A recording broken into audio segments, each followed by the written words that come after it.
तुरंत आहार की योग्य व्यवस्था की और मुनिराज ऋषभदेव को आहार दान देकर चरम शरीर होने का गौरव प्राप्त किया। ठीक है, कहने का अभिप्राय यह है कि आज के दिन दान परंपरा का नहीं, मुनिराजों को आहार दान देने की विधि का उद्भव हुआ था और आगे इस विधि का पुनः क्षय न हो, फिर किसी मुनिराज को यह स्थिति सहन न करना पड़े, इसलिए इस विधि को अक्षय रखने के कारण इस तिथि का नाम अक्षय रखा गया। कहने का अभिप्राय यही है कि अक्षय तृतीया के दिन दान परंपरा का नहीं, किंतु मुनिराजों को आहार दान देने की विधि का उद्भव हुआ। दान परंपरेतून मुनिराजांना आहार पुस्तक घ्या, पद्मनंदी पंचविंशी आल्यावर पुस्तक घेत जावे। कॉलेजला जाऊन बसल्यासारखं बसतं।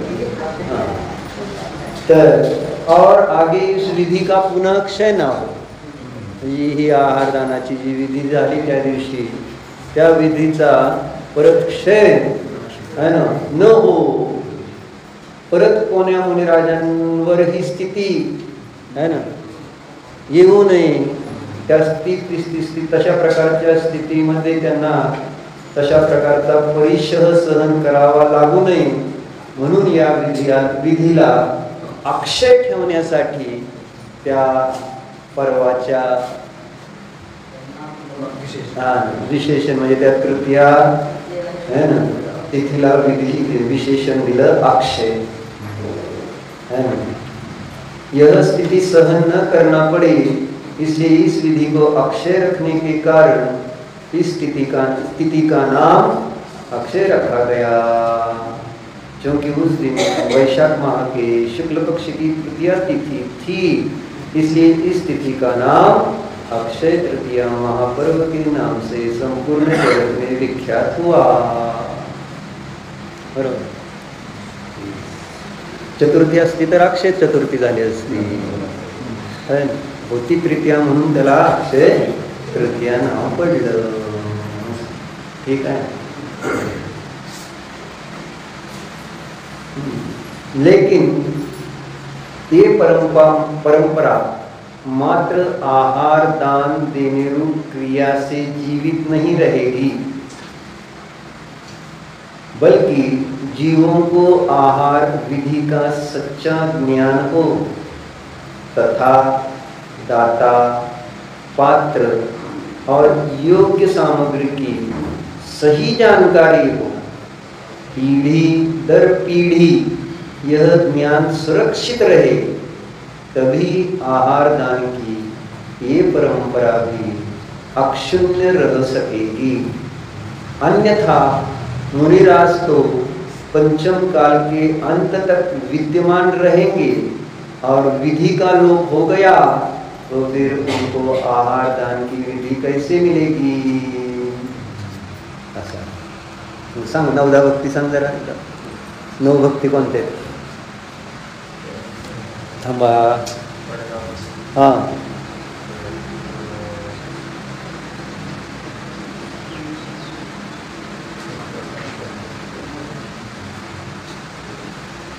पप्पा खवळतील दुकानात असं केलं काय काय सांगायचं सांग, 9 सांगायचे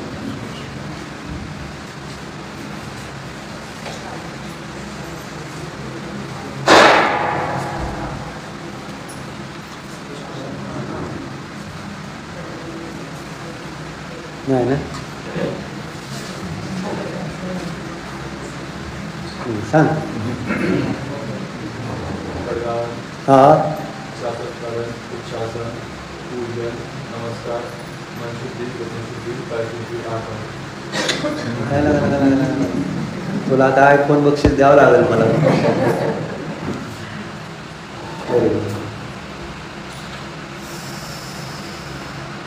तर काय झालं, पडगा म्हणजे त्यांचे आहे ना स्वागत करताना तिथं विनयाने दरवाजात उभं राहतो. पडगाम विधी नंतर भोजनशाळेत आल्यानंतर उच्चासनावर बसवायचं, पाय धुवायचे, परत पूजा करायची, त्यानंतर नमस्कार करायचा, मनशुद्धी वचनशुद्धी कायशुद्धी आणि हे त्यांनी सांगितले अक्षय. आणि ये परंपरा मात्र आहार दान देने रूप क्रिया से जीवित नहीं रहेगी. ही परंपरा केवळ आहार दानाच्या, नंतर लोक जातात की सगळेजण बाकीचे आहार वगैरे तयार करणारे करते आणि मग ते महाराज पटलेले असते, आम्हा पटलेले असते आणि नंतर मग मागणं जायचं हातपाय धुवून आणि आपलं 4 शुद्धी सांगायच्या, ज्ञानशुद्धी वचनशुद्धी कायशुद्धी आहार पाणी शुद्ध आहे. अशा लोकांकडनं आहार घ्यायलाच नाही पाहिजे. 9 शुद्धी कुठे झाले त्यांची? 9 शुद्धी पाहिजे ना. काय झालं रे, खाल्लं काय? 9 शुद्धी पाहिजे ना. मग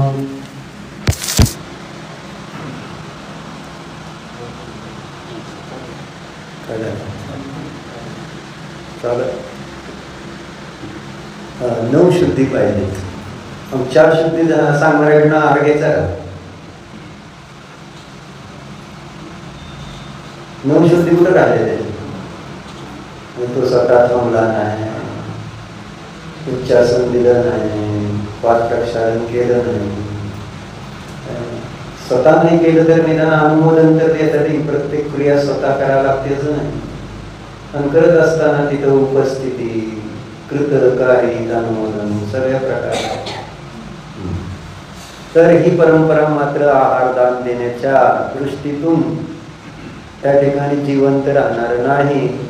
तर काय म्हणले, जीवांना आहार दानाच्या विधीचं सम्यक ज्ञान राहिलं तरच देणारा, घेणारा आणि ती जी देण्यायोग्य सामग्री आहे ती त्याची योग्य जाणकारी पिढी दर पिढी ते ज्ञान सुरक्षित राहिलं तर मग ही आहारदानाची परंपरा अक्षुण्ण राहू शकेल. म्हणून अक्षय. नाहीतर मग पंचम काळाच्या शेवटपर्यंत मुली राहणार कशी? आणि मुली राहिली तर त्यांना आहारदानाची विधी जर माहिती नसेल तर, आणि शेवटी कशामुळं मग महाराज लेखना घेणार? कशामुळे घेणार आहेत? शेवटचे महाराज या पंचम काळात होणार आहेत ना. मग एक महाराज, एक आरिका, एक श्रावक, एक श्राविका, 14 पण संलेखनावर धारण करून पहिल्या स्वर्गात जाणार आहेत. महाराज पण आणि श्रावक, श्राविका आणि आरिका पण पहिल्या स्वर्गात देव होणार. हे पंचम काळाच्या शेवटी असं होणार आहे. मग ते का होणार आहे? हातातला घास सुद्धा घेतला जाणारा, त्याच्यावर टॅक्स लावला जाईल. त्यावेळेस तो आहार ते मुनिराज सोडून देतील आणि संलेखनावरच धारण करतील. असा प्रकार आहे तो. आणि शुद्धी राहिली नाही ना, आहाराची शुद्धी राहिली नाही, विधीचा अभाव होईल आणि मग संलेखन. मग आता हे झालं, और यदि विधि का लाभ हो गया तो फिर उनको आहार दान की विधि कैसे मिलेगी? लेकिन आज कैसी विडंबना है कि लोगों ने इस पर्व को धन संपत्ति, वैभव, स्वास्थ्य आदि अक्षुण्ण बना रहे इस कुरीति के साथ जोड़ दिया. म्हणजे हा पर्व कशाशी जोडला गेला? कशाशी? संपत्ती कधी नष्ट होऊ नये माझी, माझं वैभव कधी नष्ट होऊ नये आणि माझं स्वास्थ्य कधी खराब होऊ नये, असं अशाशी हा पर्व जोडला गेला. ही कुरीति म्हटलं. जबकि वास्तविकता तो यह थी, इस दिन आहार दान देने की विधि जो कि क्षीण हो गई थी, स्मरण में नहीं थी, उस विधि का उद्धार हुआ था. आहार दान की यह विधि आगे तक अक्षुण्ण बनी रहे, फिर किसी मुनिराज को हमारे इस अज्ञान की वजह से आहार संबंधी क्षुधावेदनीय के उदय को सहन न करना पड़े, इसलिए उस पर्व का नाम अक्षय तृतीया पर्व रखा गया था। का अक्षय तृतीया हे नाव ठेवलं गेलं।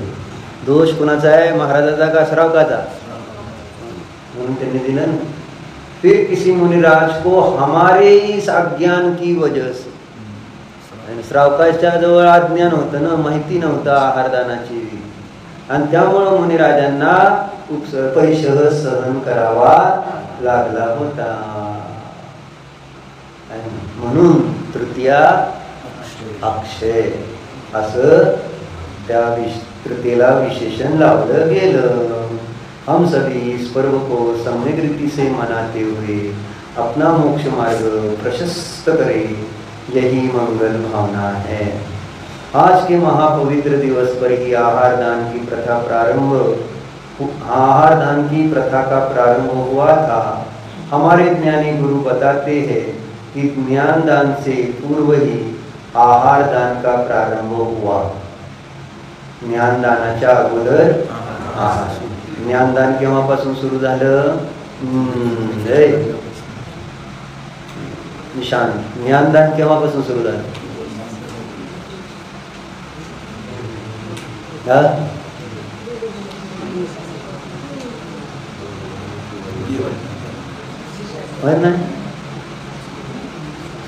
ज्ञानदान म्हणजे काय कळते ना? काय शास्त्र,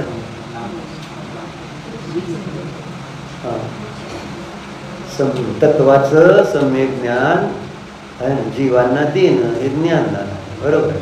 मग केव्हापासून सुरू झालं?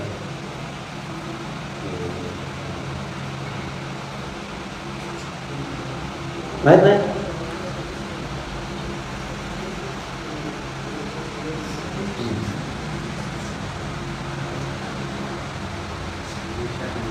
हा, वीरशासन जयंतीला बरोबर आहे, वीरशासन जयंतीला सुरू झालंय। आपल्या अपेक्षा, सगळ्या अपेक्षा समजून घेतल्या पाहिजे।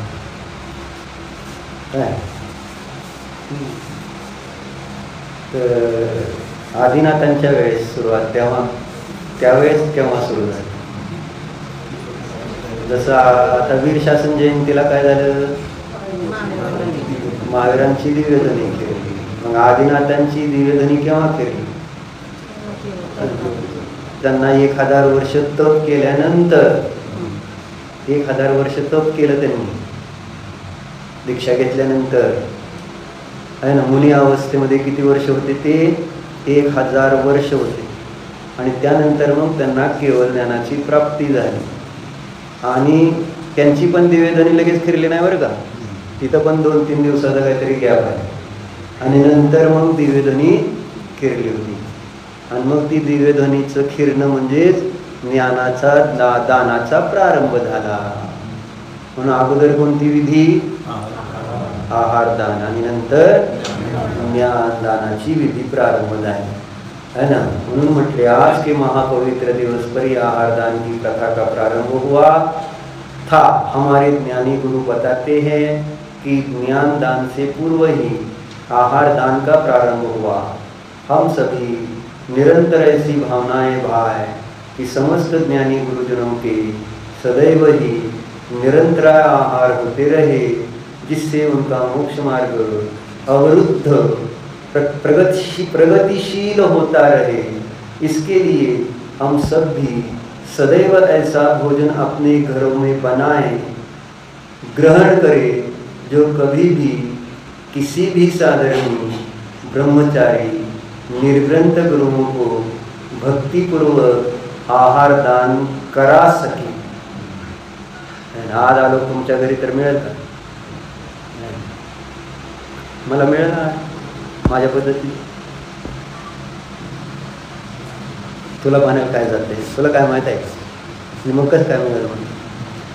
अचानक आल्यानंतरची चर्चा चालली, अशी अवस्था आहे। म्हणजे आपण म्हणून त्याच्यासाठी शुद्ध खावा असं त्यांचं म्हणणं आहे, म्हणजे असं आपल्या घरून उपाशी जाऊ नये कोणी, आहे ना, साधर्मी. एखादा आज्ञेने गेला तर लय काय पाप लागणार नाही, पण एखादा साधर्मी त्याच्यासाठी आपल्या घरामध्ये जेवण नसेल तर किती मोठं पाप आहे ना. आणि असा आहार आपल्या घरात बनतच नाही, म्हणून ती विधी नष्ट झालेली आहे आता, आहे ना. म्हणजे ते तिन्ही गोष्टी सांगितलं ना, दाता, पात्र आणि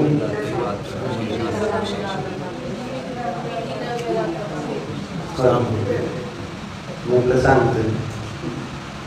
आणि ती येणारा शुद्ध कपडे माहीत नाहीत, अशुद्ध कपडे माहीत नाही, कुठंही लोळायचं गादीवर, कोचवर, शिवत केलेल्या गोष्टी, आहे ना. म्हणजे फक्त आज गप बसून डोळे झाकून खायचं आणि प्रतिक्रमण करायचं. सगळं दिसतंय, चुकतंय, आहे ना, आणि घ्यावं लागतंय, पण करणार काय? सांगल तर अडचण. असं धरलं तर चावतं, सोडलं तर पळतं, अशी स्थिती आहे ती वर्तमानातली साधर्मीची. जर म्हणायला जावा असं करा, असं करू नका, हे असं चालत नाही, तसं नाही, आहे ना, तसं म्हटलं की आपण सोडून देतो. जसं आम्हाला सोडून दिलं आपण, आहे ना. चालत नाही, चालत नाही, चालत नाही म्हटल्यावर काय करतो आपण? बरं, सोडतो. कसं चालत नाही, काय चालत नाही, काय चुकतंय, काय करता येईल, चालेल, कशा पद्धतीने माझ्याकडनं होईल ती क्रिया, काय विकल्पना. चालत नाही म्हटलं की विषय संपला. सोपं झालं, स्वैराचार करायला सोपं वाटतं असं. एकतर म्हणून म्हटलं पात्र उपलब्ध नाही, आणि पात्र उपलब्ध आहे तर आपली योग्यता नाही, हे आपलं किती मोठं पाप. पात्र समोर आहे आणि आपल्याला देता येत, मग अनुमोदन देता येतं, बाकी अनेक गोष्टी आपल्याला करता येत नाही असं नाही. पण अडचण आहे, सगळ्याला अडचण आहे. आणि अडचण कुणाला असती? बायकांना असते, माहिती आहे तुम्हाला. हे स्त्री पर्याय मिळते अडचण सांगितल्यावर, एवढंच सांगायचं, चांगलं नाही ते. मग दान देण्यायोग्य द्रव्य, आणि पात्र नाही, दाता नाही, आणि आता देण्यायोग्य द्रव्य. चुकून जर तुमच्या घरी आलो, आज नाही ना माझ्याकडे जेवण, आज नाही ना, मी आज आलो जेवायला, तर मिळेल का जेवण? पाणी नाही, काय नाही ना, अशी अडचण. म्हणजे आम्ही सांगून गेलं आमच्या घरी यायचं नाही परत. कधी? पूर्वी असं नव्हतं. पूर्वी शंकराच्या मंदिरात पण चांगला आहार मिळत होता, माहिती आहे तुम्हाला. शंकराच्या मंदिरात जे चढवलं जात होतं माहिती आहे का, ते सुद्धा भक्ष्य होतं, शुद्ध होतं, खाण्यायोग्य. असं वेगळं टेन्शन नव्हतं, चौकान कोणी येणार आणि मग आहार द्यावा लागणार, असले काही विकल्प नव्हते पूर्वी. तृप्तीत आहे, तुमच्या दारात उभारलं तर दारात कोण येणारच नाही, असं केलं तर महाराजांनी. आहे एखाद्या घरी चौकात नाही, तिथं बरोबर महाराज जाऊन थांबले, लाजल्यासारखं झालं. तुम्हाला काय, तुमच्या दवाखान्यात तुम्हाला कळणार पण नाही कोण आलं तर उभारलं गेलं म्हणून, असं झालं. घरातच कोण नाही, बायकाच घरात नाही. तसं मग आता काय करणार, काय उपाशी राहावं लागेल, म्हणून गौण करावं लागतं. कारण ते काय महत्वाचं नाही, खायचा आयटम फार महत्वाचा नाही एका अपेक्षा. श्रावकासाठी महत्वाचं आहे खरं तर ते, पण जे घेत आहेत त्यांच्यासाठी तो महत्वाचा नसतो. कारण त्यांना माहिती आहे की माझी साधना आहाराने नाही, माझी साधना ज्ञान ध्यानाने. त्यामुळे त्याला विकल्प नाही आहे, त्या आहार मिळतो का नाही मिळतो असं त्याच्यावर. नाही तर मग आदिनाथांनी सांगितलंच असतं की मला असा आहार द्याव रे बाबांनो म्हणून. काय सांगितलं नाही, त्यांना माहित आहे आपल्याला नाही मिळालं तर संलेखना घेऊन चालायचं, पुढच्या गतीला जायचं गपचीप. हे जे साधना करणारे त्या जीवांचे विचार असते. मग साधना करणाऱ्यांचे जसे विचार तसे कोणाची साधनेला अनुकूलता देणाऱ्या श्रावकांचे विचार काय पाहिजेत, आणि ते विचार राहिलेले नाहीत म्हणून श्रावकाचा अभाव होत चालला. आणि मग धर्म कसा राहतो?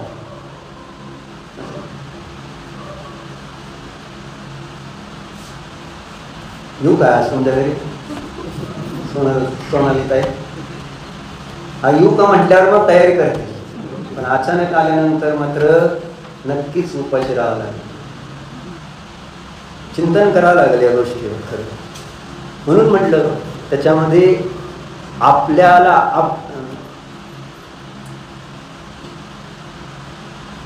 आपल्या कर्तव्यापासून आपण दूर जातो असं झालं. माहिती नाही आपल्याला काय करायचं असतं,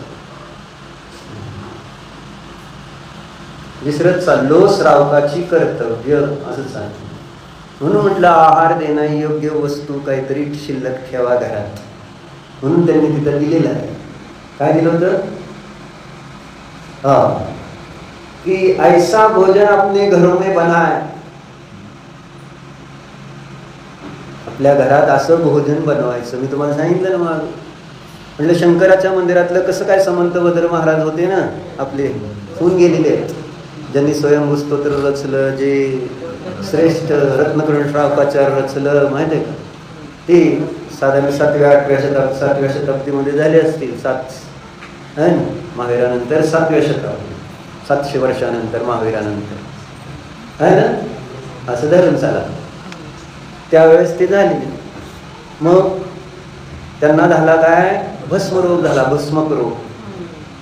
म्हणजे काय किती खाल्लं तरी ते आहे ना, पोट भरायचं नाही. मग आता भूक पण सहन होत नाही, पोट पण भरत नाही आहे. श्रावकाकडं जावं तर सगळं जेवण संपलं तरी सुद्धा श्रावकांना खायची पंचायत. मग अशा परिस्थितीमध्ये त्यांनी काय विचार केला, मी आता महाराजांकडे आपलं आचार्यांकडे जातो, ज्यांच्याकडनं दीक्षा घेतली, आणि समाधी मरण साधतो, कारण त्रास सगळ्यालाच होतो. म्हणून मग ते आचार्यांकडे समाधी मरण घेण्यासाठी सल्लेखना घ्यायला गेले. आणि मग आचार्य महाराजांनी जाणलं, जरा विशुद्ध होतं ज्ञान त्यावेळेस, आणि त्यामुळं त्यांना समजलं की या जीवाकडून जैन धर्माची भरपूर प्रभावना होणार आहे ना. आणि म्हणून मग ते म्हटले तुला सल्लेखना नाही काय राजूबाई, आणि आज जर कळलं की या जीवाकडनं भरपूर प्रभावना होणार आहे तर त्याला आधी मारून टाकचाल. टाकलं जात आहे ना, ही लय प्रभावना म्हणजे आमचे लय पैसे खर्च करणार, त्याला मारून टाकू आपण. असा फरक पडलाय, जास्त काय नाही. बरोबर आहे का प्रफुल्ल? मग झालं तसं. महाराज म्हटले नको, तुझ्याकडनं चांगली प्रभावना आहे, त्यामुळे तुला मी आत्ता काय देत नाही समाधी मरण, आणि तुझ्या आयुकर्माचा पण अजून खूप शिल्लक आहे. जाणलं त्यांनी त्यांच्या विशेष ज्ञानाने आहे ना. आणि त्यामुळं ते म्हटले तुला आत्ता दीक्षेचा छेद येणार आहे, तो तू स्वीकारायचा. आचार्य सांगतील, भांडायचं नाही आचार्यांबरोबर, बरोबर आहे का? पण त्यावेळेस त्यांचं पुण्य बरं होतं, आजकालचं वेगळं आहे ना. कोणी कोणाशी भांडू शकतं. आपल्या विरुद्ध काय असेल मग तो धर्म असला तरी आपल्याला विचार करायचं कारण नाही, असं बरोबर आहे का? मग झालं, भारती कोण आलं नाही का? मग आचार्य महाराजांनी काय सांगितलं, असं करायचं. आम्हाला सांगितलं, आपण तसं ऐकतो का शिल्पा? आम्हाला सांगितलं असं करायचं, काय विजयबाग जायचं नाही म्हटल्यानंतर आपण ऐकतो का? काय झालं? नाही ऐकत म्हणा की सर, नाही ऐकत. काय करणार आम्हा तुम्ही आहे ना, असं आम्ही जाणार, आम्हाला पाहिजे ते आम्ही करणार, बरोबर आहे. तुम्ही किती म्हणा, तुमची किती अडचण असू दे, आम्ही जाणार म्हणजे जाणार, बरोबर. आम्ही संसारी आहे, आम्हाला जावंच लागतं, बरोबर आहे. असं एक साधारण वेगवेगळे कारण सांगून मामीने त्या दिवशी सांगितले, घरची अडचण पहिली, नंतर मग सगळी दुसऱ्या अडचण. त्या दिवशी तुम्ही म्हटले, आता नाही म्हणून कसं चालते. मग झालं. त्यावेळेस महाराजांनी, आचार्य महाराजांनी समंतभद्र महाराजांना सांगितलं, दीक्षाच्छेद म्हणजे दीक्षाच्छेद, चेष्टा नसती. दीक्षाच्छेद म्हणजे उच्च पदावरनं परत आता PM मोदी आहे का नाही, जर आता हारला समजा तर खालच्या पदावर येणं सोपं आहे सांगा. तुम्ही आज एवढ्या मोठ्या बंगल्यात गाडीत फिरताय आणि अचानक काय परिस्थिती बदलली आणि तुम्हाला एकदम घर राहिला नाही, गाडी नाही, काय नाही, जगचाल का मरणार? आत्महत्या करचाल का नाही? ह्यापेक्षा मी लिहिलं बरं. आम्हाला तर अस्तित्व गुणामध्ये त्यावेळेसच लिहून ठेवले, ती गाडी चालवायचं, गाडी आहे ना, म्हणजे गाडी त्याला नसती, तिथून कुठेतरी जायचं असतं, गाडी बंद पडते, पंक्चर होते, दुरुस्त होत नाही, काय नाही, आणि आता त्याला चालत जायचंय म्हणतो, ते सांगितलं जातं एवढ्या लांब चालत एवढ्या लांब जाण्यापेक्षा मी मरतो म्हटला. माहिती आहे का? असं असतं. कशा कशात आपण अस्तित्व मानलेलं असतं आपल्याला अजून माहिती नाही. जेव्हा तिथं तसा प्रसंग येईल त्यावेळेस कळतं का? धन एकदम नष्ट झालं, जळलं तर मरून जाशील राहून. पण आहे असं होतं, कोणाची मुलं बाळ ज्याच्यात एकत्व असतं त्यांना काय कमी जास्त झालं तर जीव द्यायचा का नाही? नाही म्हणावं तर पंचायत, पण म्हणावं तर पंचायत. आणि इतका जीव लावलाय त्यांचा. असं सांगायचं काय झालं, आचार्याने सांगितलं, त्यांनी दीक्षा छेद केला आणि म्हटले तू आता कुठं जा, उत्तरेकडे जा. दक्षिणेकडे होते, उत्तरेकडे जा म्हटले, एवढंच सांगितलं त्याला. मग फिरत ह्या गावात त्या गावात जिथं जसं मिळेल करता करता ते काशीला पोचले. आणि मग तिथं त्याला दिसलं शंकराचं मंदिर, तिथला राजा, त्या मंदिरामध्ये रोज भोग, त्यांच्याकडे सिस्टीम असते ना, देवाला भोग चढवायचा. म्हणजे जे काय आपण खायला प्यायला करत होतो, मी ते आता माहिती असलं तर ते अक्षरधामध्ये स्वामीनारायण आणि त्यांचा एक कार्यक्रम असतो ते जेवणाचा, सगळे वेगवेगळे सगळे पक्वान्न त्यांच्या समोर आणून ठेवले जाते आणि त्यांचा ते स्वामीनारायण गुरु ते एक एक टेस्ट करत होते. भयंकर असा भोग दिला जातो. मग तिथं राजा जसा तसाच प्रजा, त्यामुळे तर सगळे राजा प्रजा रोज त्या शंकराच्या मंदिरात भरपूर नाही ते भोग चढवलेला असायचा. मग म्हटले ही बरं आहे, तिथं आपलं काहीतरी होऊ शकतं. आणि मग वेश बदलून तिथं गेले आणि फसवायला वेळ लागत नसतो अज्ञानी जीवांना. तुमच्यासारखे जीव कधी कोणाकडनंही कसेही फसले जातील. धर्मक्षेत्रात कर्मक्षेत्रात मस्त हुशारी आहे, पण त्यानं त्या ठिकाणी कल्याण होणार नाही. एका जन्मापर्यंत तुमचे पैसे तुम्ही वाचवताल, पण त्यानं त्या ठिकाणी अविनाशी कल्याण होणार नाही. तिथं फसणार नाही, पण धर्मामध्ये फसणार तर अनंत जन्म पुन्हा जसे आजपर्यंत आपले संसारामध्ये अनंत काळ गेला माग आहे का नाही, अनेक प्रकारचं दुःख भोगत, तसं धर्मक्षेत्रात जर मी फसलो तर याच्या पुढे मला अनंत काळ पुन्हा त्या ठिकाणी या संसारामध्ये दुःख भोगत जन्म मरण करावं लागेल. पण कोई डर नाही, डर के आगे जीत आहे. बरोबर आहे का? असू द्या काय भोग, आता इथपर्यंत आम्हाला चांगला अनुभव आहे आता दुःख सहन करायचं असं. म्हणून धर्मक्षेत्रामध्ये फसणं फार बेकार हे सांगतो. मग आणि ते फसलं कशामुळे जातं? अज्ञानामुळे. बाकी काय नाही. आपण वाचत नाही, लक्षात ठेवत नाही, चिंतन नाही, मनन नाही, काय नाही. कारण आपल्याला त्याच्याशी प्रयोजन भासित होत नाही. दुकानातल्या सगळ्या गोष्टीशी प्रयोजन भासित आहे. दर माहितीत का नाही? दादा पप्पा गेलते तर दर माहिती होते का नाही? गिऱ्हाईक माघारी घालवलं का? पप्पापेक्षा जास्त करून दाखवायची हीच होती का नाही? आणि दाखवलं का नाही पप्पापेक्षा जास्त करून गिऱ्हाईक? पप्पा खुश आहे ना, किती हुशार आमचा संयम. कर्मक्षेत्रात हुशारी, पैसे मिळवण्यात हुशारी, त्यामध्येच आपण आपल्या मुलांचं कल्याण मानून बसलोय, जेव्हा की तो त्यांचा घात करणारं कार्य आहे. पण ते तुम्हाला अजून समजायचं बुद्धीच्या बाहेरचं कार्यक्रम आहे. मग सांगायचं काय? गेले मग तिथं फसायला काय? मग म्हटले की तुम्ही नुसतंच चढवताय, ते सगळं टाकून दिलं जाते. म्हटले मी तुमच्या देवाला हा भोग खाऊ घालणार म्हटले. असं सांगितलं त्यांनी. काय ब्राह्मणाचा वेळ घेऊन गेले तिथं आणि तुम्ही सगळं चढवणार, ते सगळं देवाला खाऊ घालणार माझ्याकडे. तशी एक ही आहे म्हटले. काय म्हणायचं? विद्या का? मग असा एक मला वर प्राप्त झाला असं काहीतरी सांगितलं. आणि मग त्यांनी काय केलं? तुम्ही चढवा म्हणले. आणि मग त्यांनी दार लावून घेतलं. शंकराची तिथं पिंड होती, तिथं आत बसला आणि जेवढं काय चढवलं ते सगळं खाऊन टाकलं त्यांनीच. कारण भस्मक रोग झाला झालं. मग खाल्ल्यानंतर बघितलं सगळ्या लोकांना भारी वाटलं. अरे आपला नैवेद्य देव खातेत म्हटल्यानंतर कुणाला भारी वाटणार नाही. मग सगळे खुश. मग रोज अजून आणायला लागले लोक, अजून गर्दी वाढली. रोज भरपूर येऊ लागलं. रोज ते खायचे संपवायचे, खायचे संपवायचे. करता करता करता त्यांची ती भस्मुक व्याधी शांत होत गेली. शांत होत गेली तसं तसं मग ते चढवलं होतं ते शिल्लक राहायला लागलं. शिल्लक राहायला लागल्यानंतर मग सुरुवातीला कोणाला कळलं नाही, पण हळूहळू जास्त जास्त शिल्लक राहते म्हटल्यावर शंका आली. शंका आल्यावर मग त्या राजाने काय केलं, गुप्तहेर ठेवले तिथं जरा. आणि मग त्यांनी बघितलं की हेच खातोय सगळा, आणि झोपताना पण पिंडीकडे पाय करून झोपतोय, असं सगळं बघितलं. आणि मग राजाने दुसऱ्या दिवशी ते सगळं त्याचं पितळ उघडं पडल्यावर त्याला म्हणते तुला फाशीची शिक्षा. मग नाहीतर दुसरं त्यांनी सांगितलं तुला या पिंडीला नमस्कार करावा लागेल असं सांगितलं.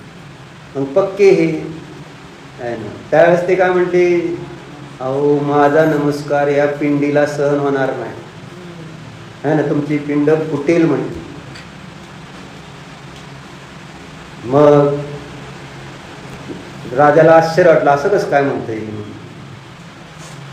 मग म्हटले बघू म्हटले. मग त्यांनी त्या पिंडीला साखळ दंडाने बांधलं, है ना, म्हणजे फुटू नये म्हणून. आणि मग यांनी समंतभद्र महाराजांनी स्वयंभू स्तोत्र 24 तीर्थंकरांची स्तुती करायला सुरुवात केली तिथं बसूनच. बघा स्तुतीचं महात्म्य कसं आहे, भगवंतांची भक्ती. इथं बसून त्यांनी भगवंतासमोर पिंड होती म्हणून नाही, त्यांच्या मनात काय होते, है ना, वितरागी सर्वज्ञ हितोपदेशी परमात्मा. असे त्या 24 तीर्थंकरांच्या स्तुतीला त्यांनी प्रारंभ केला. ऋषभनाथ, अजितनाथ, संभवनाथ आज आपल्याकडे उपलब्ध आहे, पण तुम्ही वाचणार नाही, वाचलं नाही, माहिती नाही तुम्हाला त्या, है ना, कोणती स्तुती केली माहित आहे तुम्हाला नाही. स्वयंभू स्तोत्र नावाचं स्तोत्र आहे. स्वयंभू, त्याची सुरुवातच स्वयंभुवा भू भूतहितेन भूतले असं त्याची सुरुवात आहे ना. असं ऋषभनाथ भगवंतांची भक्ती केली, अजितनाथ, है ना, असं क्रमाने भक्ती करत करत 8वे तीर्थंकर कोणते, हा, चंद्रप्रभ प्रभू भगवान. चंद्रप्रभ, प्रभू नाही, चंद्रप्रभ त्यांचं नाव आहे. आणि प्रभू पुढा पण जोडायचंय, पण आपण शॉर्टकट आहे ना, चंद्रप्रभू, चंद्र आहे ना, डायरेक्ट चंद्रासारखी ज्यांची प्रभा होती असे चंद्रप्रभ प्रभू असं होतं. मग चंद्रप्रभू भगवंतांची स्तुती करायला सुरुवात केली. आणि सुरू करताना काय झालं, त्यांनी जेव्हा वंदे म्हटलं, वंदे चंद्रप्रभू भगवंतांना, चंद्रप्रभू भगवंतांना वंदे म्हटलं, आणि वंदे म्हटलं की ती पिंड दुभंगली, आणि त्याच्यातनं चंद्रप्रभू भगवंतांची मूर्ती अशी वर आली, है ना. मग तसं काय झालं, कारण शंकराच्या पिंडावर चंद्र असतो, चंद्राचं चिन्ह असतं, आणि आपल्या चंद्रप्रभू भगवंतांचं चिन्ह कुठं असतं, वर असतं का खाली असतं, पायात असतं ना तिथं चिन्ह.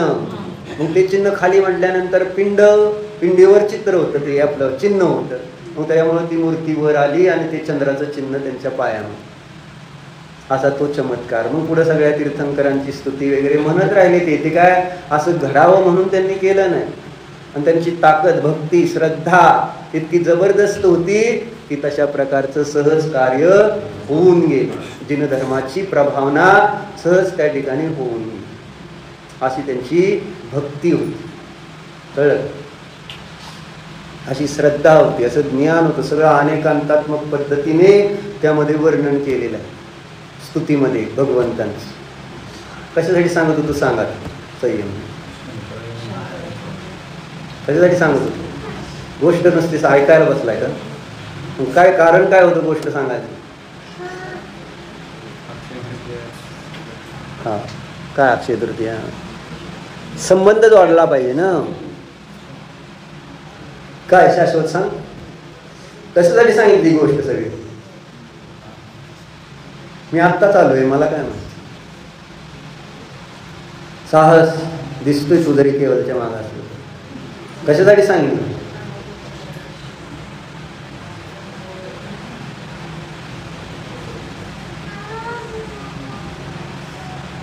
प्रफुल्ल त्यांनी सरवलेलं कसं खाल्लं असेल आता सध्याच्या काळात. हा, म्हणजे शंकराच्या मंदिरात चढवलेला नैवेद्य सुद्धा इतका शुद्ध होता, भक्ष होता की ते खाण्यायोग्य आहे ना, म्हणजे त्यांच्याद्वारे तो खाल्ला जाण्यायोग्य होता. कारण मी तुम्हाला सांगितलं होतं आमचे फॉयत एक आहे ना, इंडियन ऑइलमध्ये मॅनेजर होते भरपूर मोठ्या पदावर, आणि त्याच्यापेक्षा एक मोठ्या पदावर असतील कोणतरी असे त्यांचे एक मित्र होते, आहेत अजून म्हणजे, आणि ते तिकडं तमिळनाडू आपले तिरुपतीच्या जवळ एक त्यांचं 100 किलोमीटर गाव आहे, त्यांच्या गावात पण एक विष्णूचं मंदिर आहे, आणि त्यांचे वडील तिथं त्या मंदिरातले पुजारी होते, आणि हे मुंबई इकडं तिकडं असे इंडियन ऑइलमध्ये मोठ्या पदावर होते आमच्या फॉनचे मित्र काय. आणि मग आता ते पण रिटायर झाले, यांच्याबरोबर ते पण रिटायर झाले. मग खूप वर्षानंतर असं साधारण 5-7 वर्ष झाली, 7-8 वर्ष 10 वर्ष झाली असतील.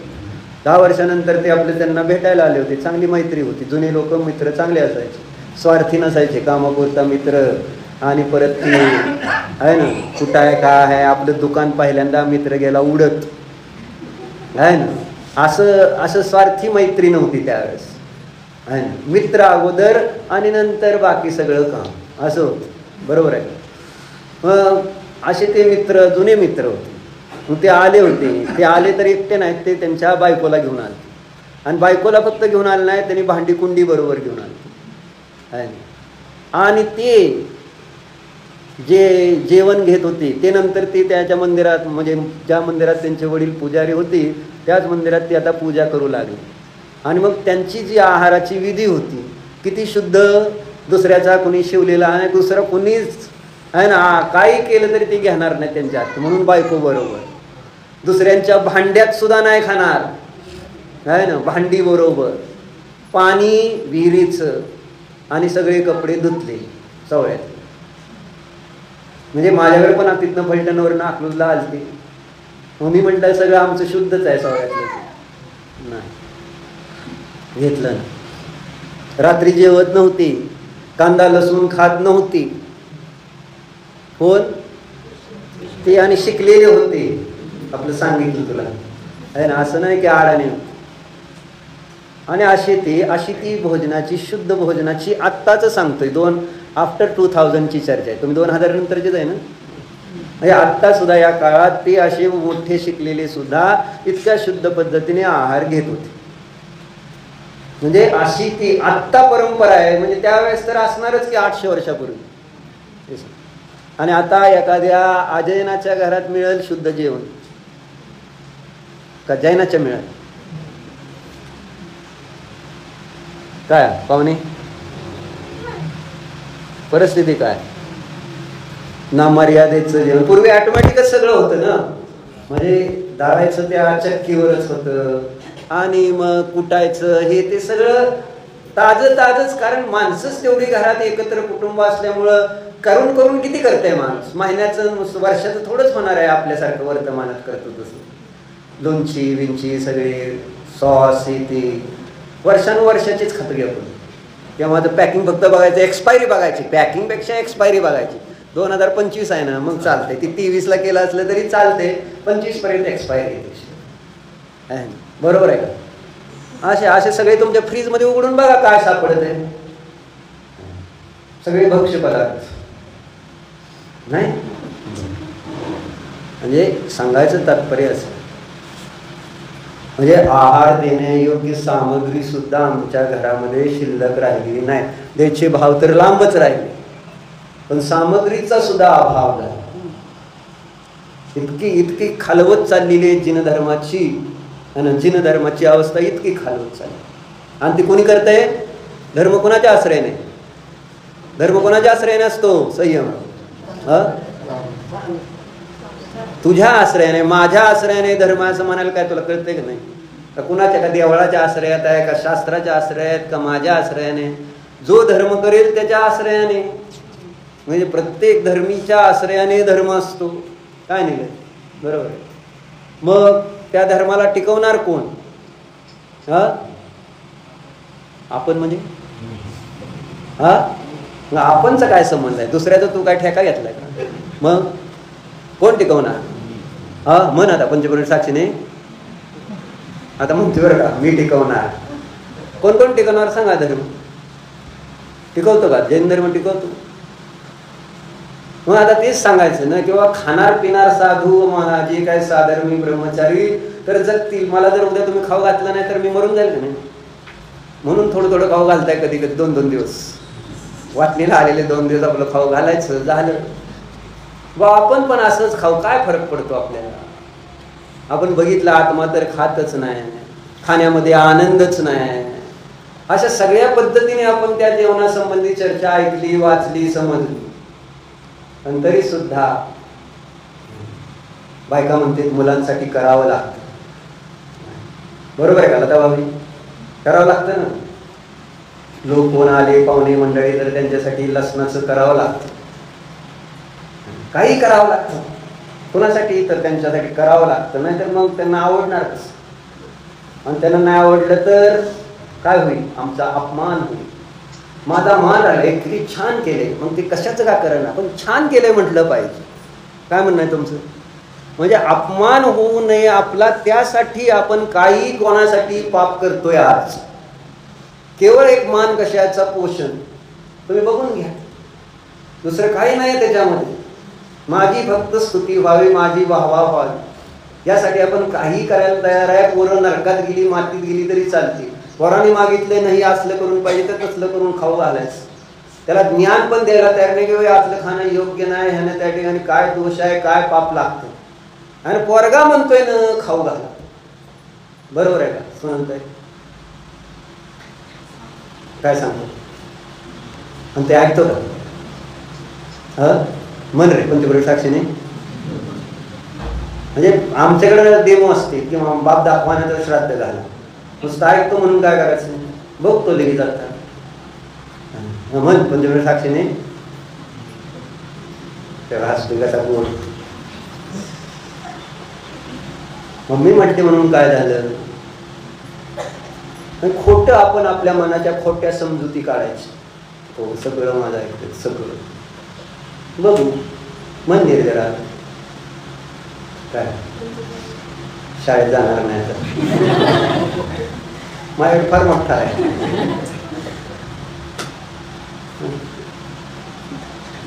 काय नियम घेते? चल आता तू म्हटलीच पंचवर्षाची, तर ती तू काका खाते तसलंच खाईन घरात. म्हणजे मला आहार घ्यायला येईल ना तुझ्या कधी पण. निर्जराला चालते म्हणजे मला चालते, निर्जरासाठी करायचं म्हटले तर मला करावंच लागणार. म्हणजे मला होणार तर आपोआप होणार ना म्हणत.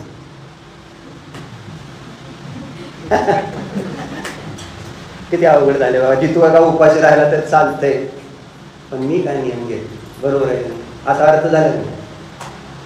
मग कसा अर्थ झाला? नियम नाही घेतला म्हणजे मला आता घरात येईल का जेवायला तुझ्या समोर, आणि मला भूक लागली समोर, काय करणार? आणि अचानक आलोय मी, काय करणार?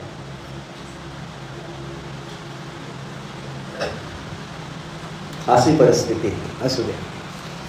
मग सांगायचं हे आहे त्यांना, धर्म जीवन ठेवणं आमच्या हातात आहे. तुम्ही तुमच्या जीवाला लुलुपतेसाठी आज आपण घाबरतोय. कशाला घाबरतो? काही होत नाही. आता मी नियम घेतले नाही, मी पण पूर्वी तुमच्यासारखाच होतो ना. असं काय तुम्ही समजू नका मी बॉर्न असा आहे ना. आफ्टर कॉलेज, त्याच्यानंतर बऱ्याच दिवसांनी असं झालं. कॉलेजच्या काळात आम्ही केलं असं नाही, असं नाही, अज्ञान होतं पण. आणि नंतर मात्र आम्हाला कॉलेज सारखी परिस्थिती होती, पण आम्ही पाळायचं तर पाळलंच. बारामतीला आम्ही एकटेच होतो, कोण आम्हाला खाऊ पिऊ घालायला नव्हतं. पण माझी इच्छा होती की मला असं जेवण, इच्छा म्हणजे काय माझा नियमच होता. त्यामुळे मला बिगर कांद्या लसणा बटाट्याचं सगळं शुद्ध आणि चांगलं जेवण मला मिळायचं. आणि मग काय, मी नियम केलता ना, त्यामुळं मला मिळालं. मिळतं तसं नाही असं नाही. म्हणजे सांगायचं असं की आपल्यावर डिपेंड आहे सगळं पुढचं भविष्य धर्माचं. ही इथं त्यांना म्हणे अक्षय ठेवायचा आहे का धर्म, शेवटपर्यंत आपला जिनधर्म राहावं आपल्या मुलापर्यंत, मुलांच्या मुलांना. कारण आपली मुलं वगैरे सुखी राहणार आहेत जिनधर्मामुळे राहणार आहेत. मी काल विचारलं, काल डॉक्टरने अगदी तुमच्या मिस्टरनी मला आहे ना अभिमानाने, आले काय डॉक्टर, आलेत काय जाणणारे डॉक्टर? हा आलेत की आहे ना. एकदम बाहेर आलो मी, आपलं मस्त येत होतो, ते पण आले. मी विचारलं नाही काय नाही, त्यांनी होऊनच मला म्हटले आर्जव, तामिळ म्हटले आर्जवला 95.6%.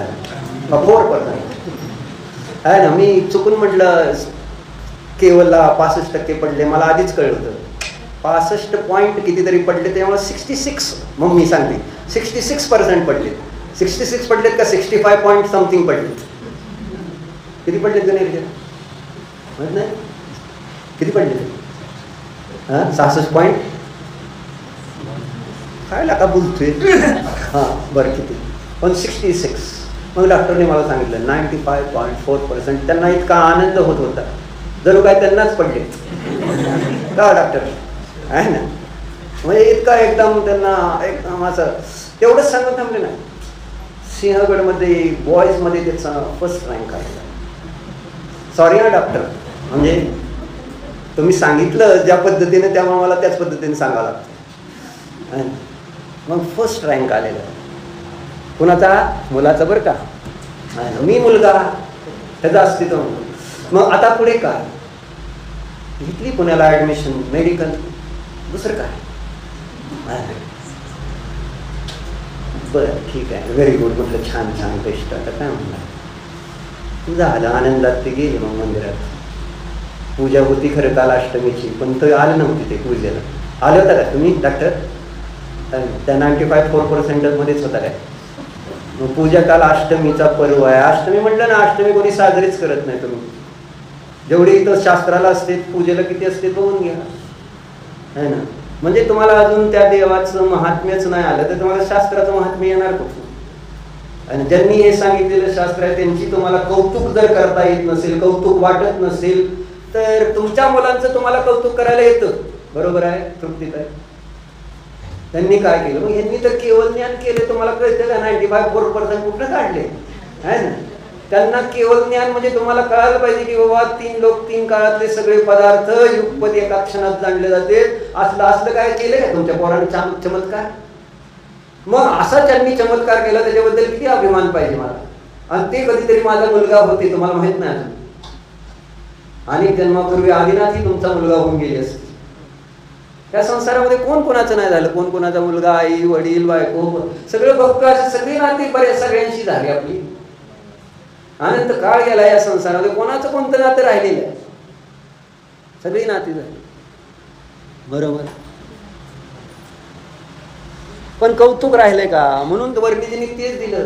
म्हटले आज ज्याच्यावर इतकं प्रेम करता की त्याच्याशिवाय तुम्ही जगू शकत नाही, ती गेला रडता इतकं की जणू काय त्याच्या मागे तुम्ही मरचाल इतकं रडताय. परंतु तो जीव तुमच्या शेजारीच जन्मला असला तिथं आहे ना, तुम्हाला माहिती नाही तर त्याच्याकडे बघताना तुम्ही द्वेष करताय.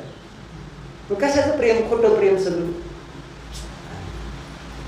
म्हणजे जवळ आहे म्हणून माझा आहे आणि एकदा त्याचं पर्याय बदलली तर माझा त्याचा काय संबंध नाही. असंच आमचं सगळ्या जीवांकडे बघण्याचा दृष्टिकोन आहे. काय केवळ सारखं तुम्ही माझ्याकडे बघू शकताय का सोनालताई किंवा धीरजकडे? अशक्य साध्य. पोरीकडे बघणं होत नाही केवळ सारखं तर. बाकीच्या ती कथा वेगळीच. केवळ म्हणजे सर्वांग परिपूर्ण आणि त्याच्यासारखा अद्वितीय एकच आहे जगात तेवढा केवळ, बाकी कोण नाही. बरोबर आहे, त्याच्यासारखा तोच, ह्यात काही शंका नाही. चर्चा काय चालली होती तृप्तीताई? काय सांगत होतं डॉक्टर? विषय कशावर निघाला?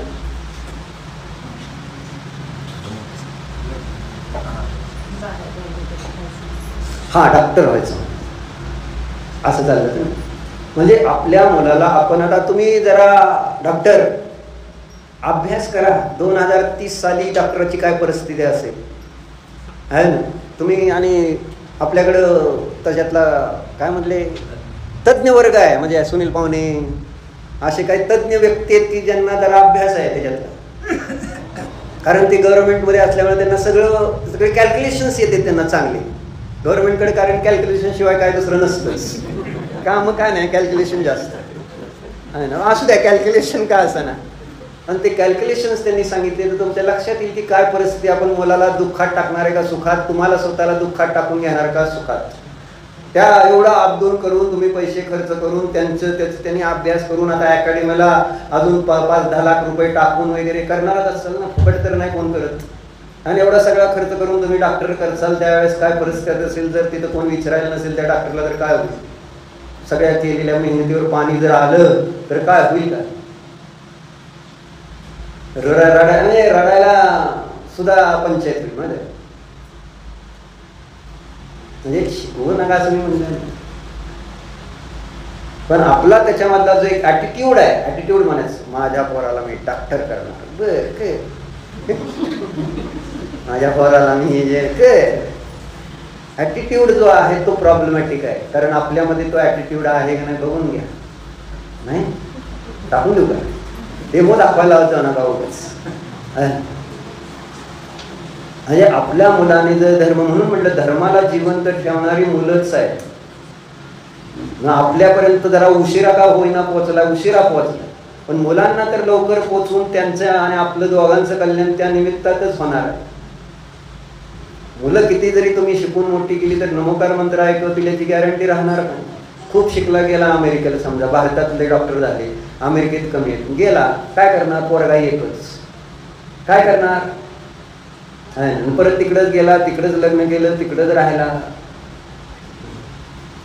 रडत नुसतं सांगायला होईल माझा पोरगा अमेरिकेत आहे बर, आणि तुम्ही इथं मारताय ते काय नाही. फक्त लोकांना सांगण्यासाठी पण 24 तास तुम्हाला लोक जे भेटतील ते 2 मिनिटासाठी 5 मिनिटासाठी ते तुमची वाहवा करतील, पण बाकीचे तुमचे 23 तास 55 मिनिट मारावं लागते आपल्याला.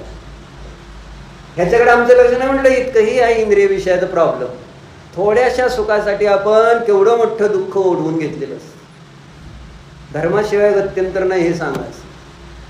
म्हणून मुलांना धर्म कसा आपल्याला रुजवता येईल, आणि म्हटलं ही इतकं सुंदर चर्चा केलेली आहे, असं ते कुठं जात नाही. काय कुठं जात? तिथं सगळे सुरक्षित आहेत. धर्माला शरण आलेल्यांना काहीच प्रॉब्लेम येणार नाही, विश्वास ठेवायचा. हा काय सांगत होतो?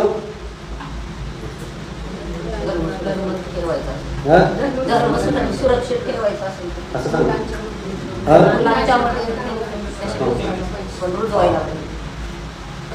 मुलांमध्ये धर्म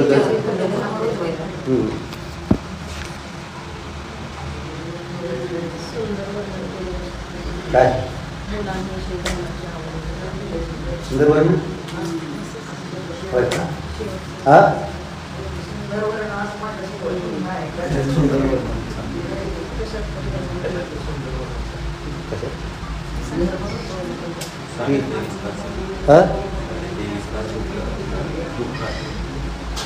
विषय केला जाऊ दे. तर सांगायचं एवढंच आहे तात्पर्य.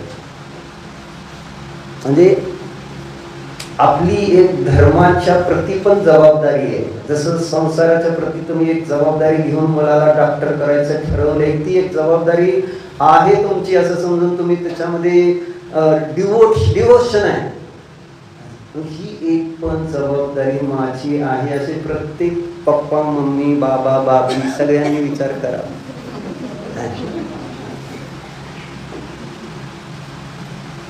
म्हणजे कुठे आहेत आपली मुलं? म्हणजे धर्माच्या प्रती पण आपलं नको का एक कर्तव्य? धर्म जिवंत राहिला पाहिजे, धर्म राहिला पाहिजे. धर्म राहिला तर सुरक्षा आहे, त्या मुलांची सुरक्षा आहे.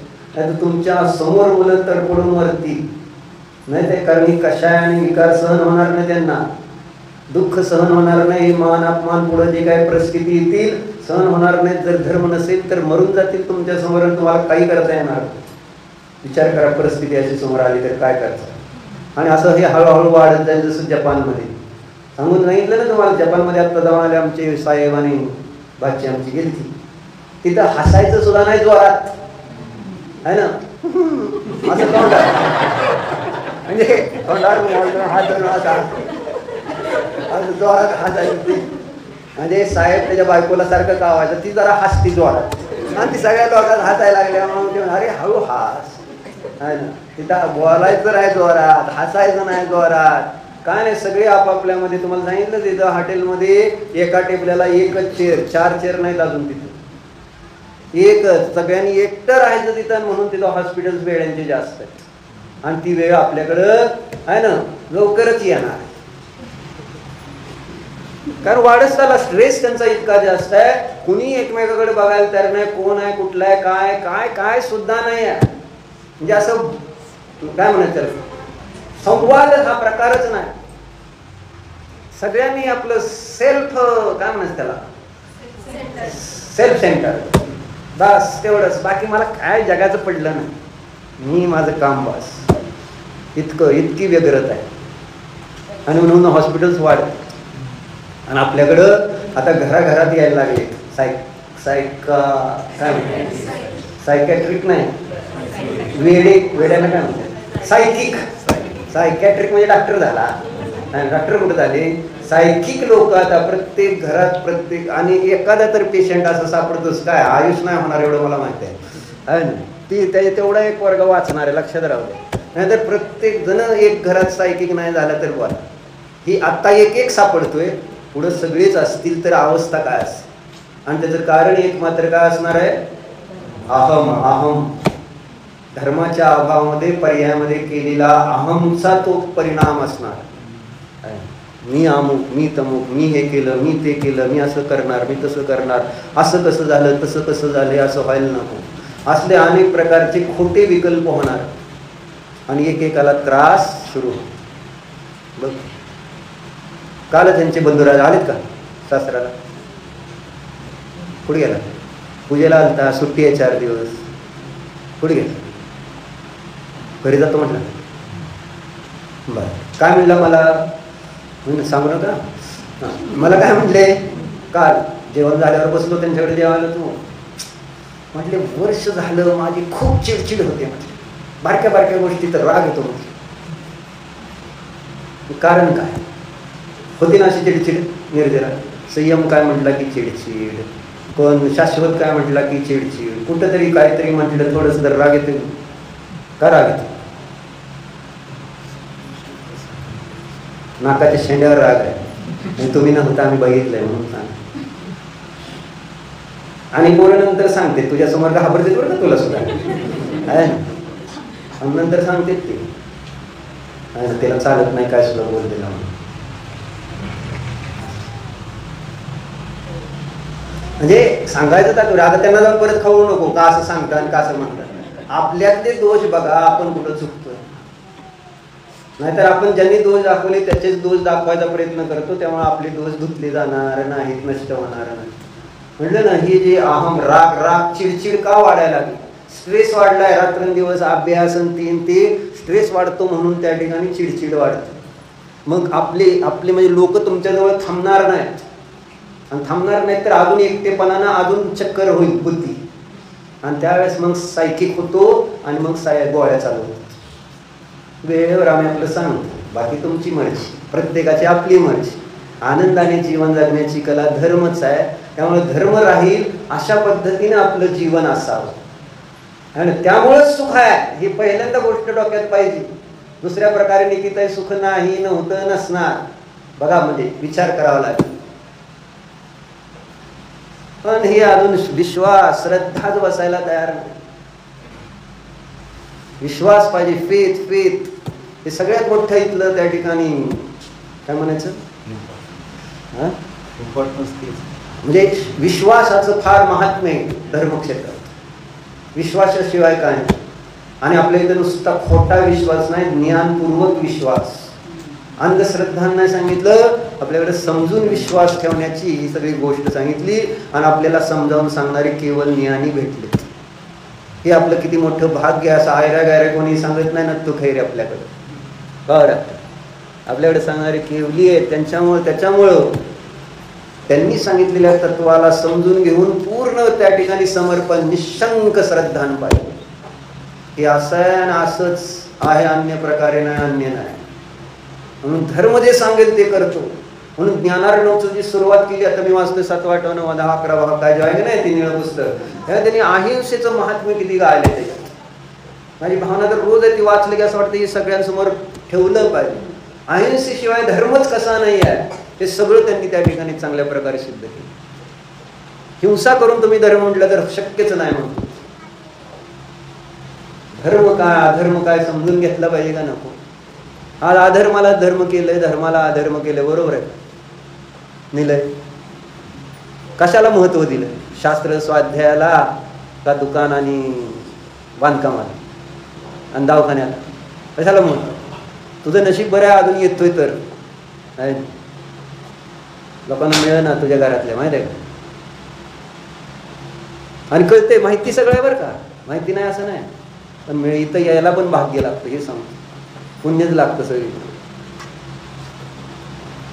कारण आजचा दिवस उद्या येणार नाही परत. तुम्ही म्हटला ना उद्या की आजचा दिवस परत यावा, कालचा दिवस परत यावा.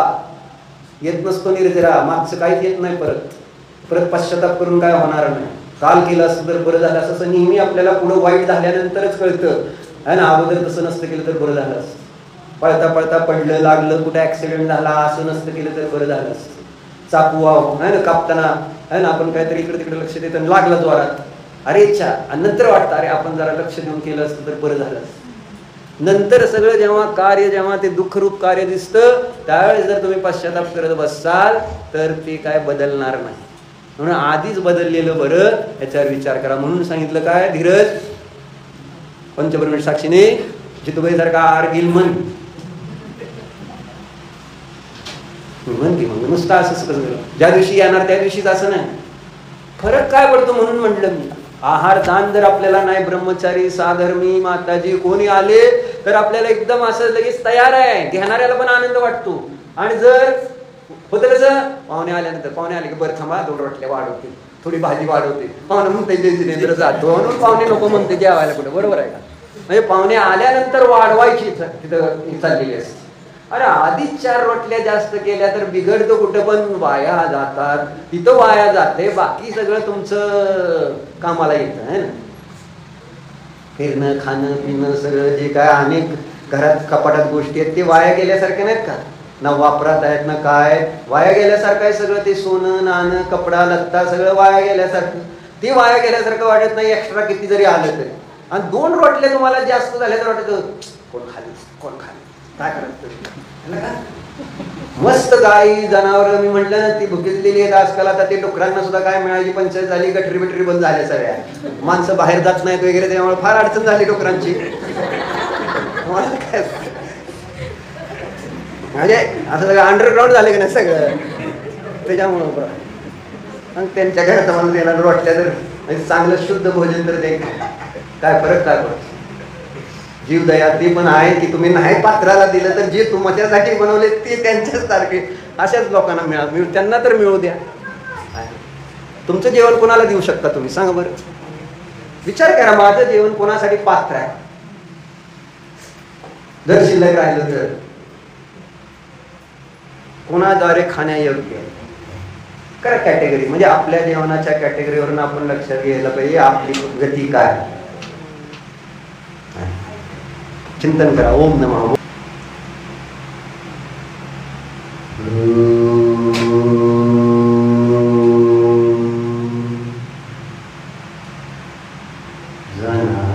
मी खाणारा पिणारा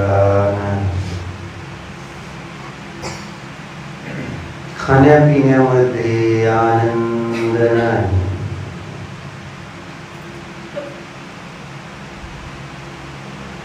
माझा आनंद माझ्याच आत्म्यामध्ये आहे. माझा आनंद परवस्तूंमध्ये नाहीच.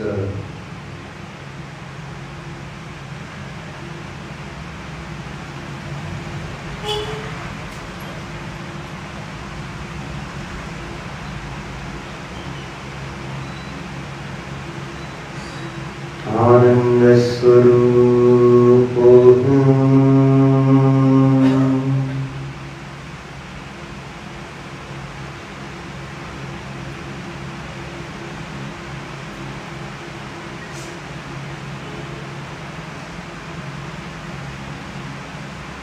हूँ.